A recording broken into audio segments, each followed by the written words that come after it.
आपण रंगपंचमी निमित्त थंडाई बनवूया। तर आज आम्ही रंगपंचमी स्पेशल थंडाई बनवूया। त्याच्यासाठी मी साहित्य घेतलेले 4 चमचे बदाम, 1 चमचा सोप, 2 चमचे मी मगजबी घेतलेली, जायफळ घेतलेलं आहे, 1 चमचा मी काळी मिरी घेतलेली, 1 चमचा मी खसखस घेणार आहे आणि पाव चमचा मी विलायची पावडर घेणार आहे। विलायची टाकता पण पावडर आहे माझ्याजवळ। आता मी हे सगळे साहित्य आहे ना एका याच्यात टाकणार आहे। बाउलमध्ये सगळं साहित्य टाकणार।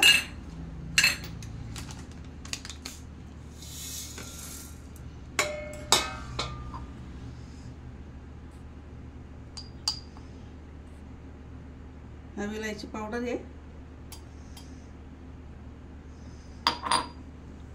आणि एक खसखस पावडर आहे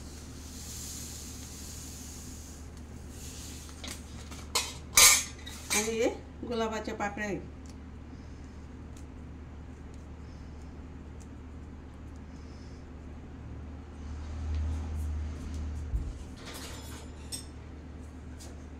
आणि त्याच्यात आपण हे जायफळ किसून घेणार आहे।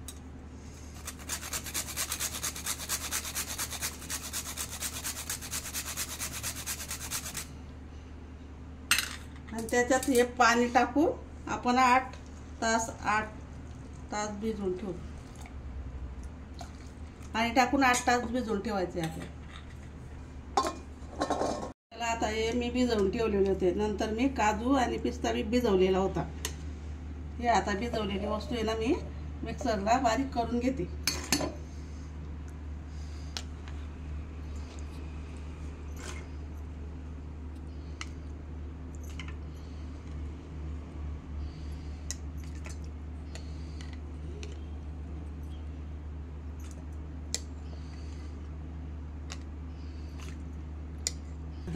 आणि काजू भिजवून ठेवलेले होते ते पण मी घेते आता।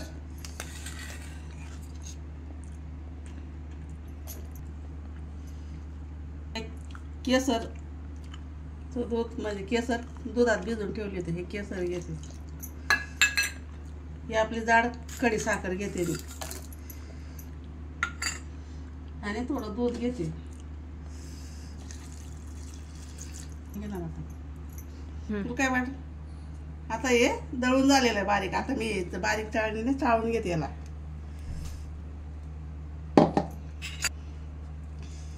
चला आपलं हे थंडाई गाळून झालेलं आहे आता। याच्यात टाकणार मी।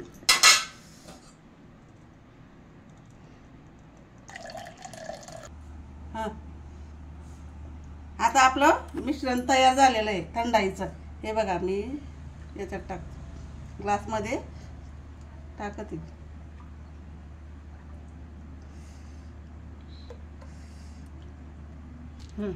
याच्यात आपण थोडासा बर्फ टाकून ये।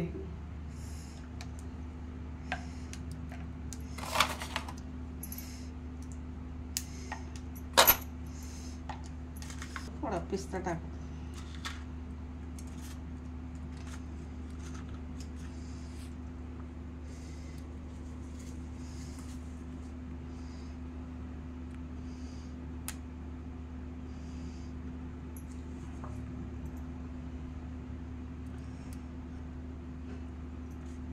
चला अशा प्रकारे आपली थंडाई झालेली आहे, बनवून झालेली आहे। तुम्ही बी करून बघायचं रंगपंचमीच्या दिवशी। आणि माझ्या चॅनलला लाईक करा, सबस्क्राईब करा। धन्यवाद।